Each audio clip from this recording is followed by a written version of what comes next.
నమస్తే, welcome to yo-yo TV. ఈ మధ్య కాలంలో సీఎం రేవంత్ రెడ్డి స్పీచ్లను కాస్త డీప్గా గమనించారా? దాదాపు 6 నెలల నుంచి రేవంత్ రెడ్డి ఏ వేదిక ఎక్కినా కూడా తెలంగాణ అప్పుల గురించి ప్రస్తావించకుండా స్పీచ్ ముగించటం లేదు.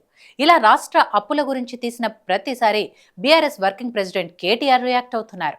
రాష్ట్ర ఆర్థిక పరిస్థితిని రేవంత్ ఉన్నది ఉన్నట్లు ప్రజలకు, ఉద్యోగులకు వివరిస్తున్నదాన్ని కేటీఆర్ అభ్యంతరం పెడుతున్నారా అన్న డౌట్ వస్తోంది.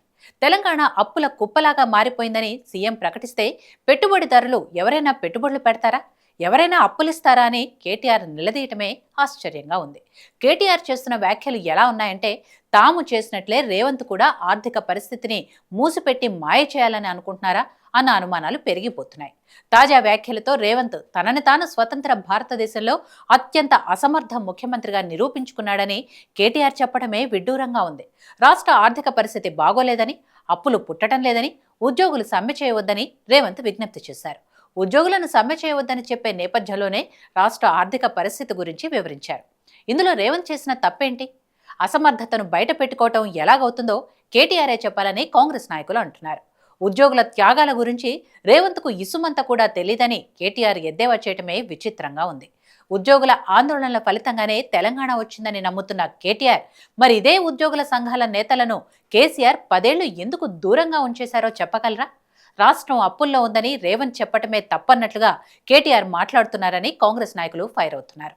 ఇందులో నిజమెంత అని ఆలోచిస్తే 10 ఏళ్ల పాలనలో కేసీఆర్ 8.29 లక్షల కోట్ల రూపాయలు అప్పు చేస్తున్నట్లు రేవంత్ బయట పెట్టడాన్ని కేటీఆర్ తట్టుకోలేకపోతున్న విషయం అర్థమైపోతోంది. కేసీఆర్ అప్పుల నిర్వాకం వల్ల తెలంగాణ ఇప్పుడు ఎన్ని తిప్పలు పడుతుందో చెప్పడాన్ని కేటీఆర్ సహించలేకపోతున్నారు. 2014లో రాష్ట్రం విడిపోయినప్పుడు మిగులు రాష్ట్రంగా ఉన్న తెలంగాణ కేసీఆర్ అధికారంలో నుండి దిగిపోయే నాటికి 8.29 లక్షల కోట్ల రూపాయల అప్పు ఎందుకు చేసిందన్న రేవంత్ ప్రశ్నకు మాత్రం కేటీఆర్ సరైన సమాధానం చెప్పడం లేదు. ఎంతసేపు తాము సంపద సృష్టించామని, ఆస్తులు కూడబెట్టామని చెబుతున్నారే కానీ సృష్టించిన సంపద ఏంటి, కూడబెట్టిన ఆస్తుల గురించి మాత్రం వివరించడం లేదు. సంపద సృష్టించడానికి, ఆస్తులు కూడబెట్టడానికే తాము అప్పులు చేసినట్లు కేటీఆర్ సమర్థించుకోవటమే విచిత్రంగా ఉంది.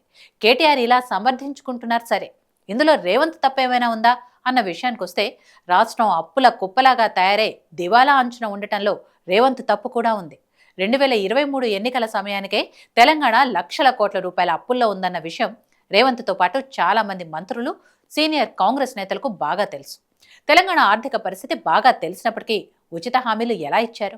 రైతు రుణమాఫీ, మహిళలకు ఉచిత బస్సు ప్రయాణం, మహిళలకు ఏడాదికి 3 ఉచిత గ్యాస్ సిలిండర్లు, ప్రతి మహిళకు తులం బంగారం, కాలేజీలకు వెళ్లే విద్యార్థినులకు ఉచితంగా స్కూటీల పంపిణీ, మహిళలకు నెలకు 2,500 రూపాయల పెన్షన్ లాంటి ఎన్నో హామీలను ఇచ్చినప్పుడు రేవంత్కు రాష్ట్ర ఆర్థిక పరిస్థితి గురించి తెలీదా? తెలంగాణను కేసీఆర్ లక్షల కోట్ల రూపాయల అప్పుల్లో ముంచేశారని పదే పదే ఆరోపిస్తున్న రేవంత్ గడిచిన 15 మాసాల్లో తను చేస్తున్నది కూడా అదే కదా. 10 ఏళ్ల పరిపాలనలో కేసీఆర్ చేసిన లక్షల కోట్ల రూపాయల అప్పులకు రేవంత్ మరిన్ని అప్పులు జమ చేస్తున్నారే కానీ అప్పులను తగ్గించే మార్గాలను మాత్రం వెతకటం లేదు. అధికారంలోకి రావటానికి ఆచరణ సాధ్యం కాని హామీలను ఇవ్వటం, అధికారంలోకి రాగానే హామీలను తుంగలో తొక్కటం, లేకపోతే హామీలను అరకొర అమలు చేస్తూ బీద మాటలు మాట్లాడడం పాలకులకు మామూలైపోయింది.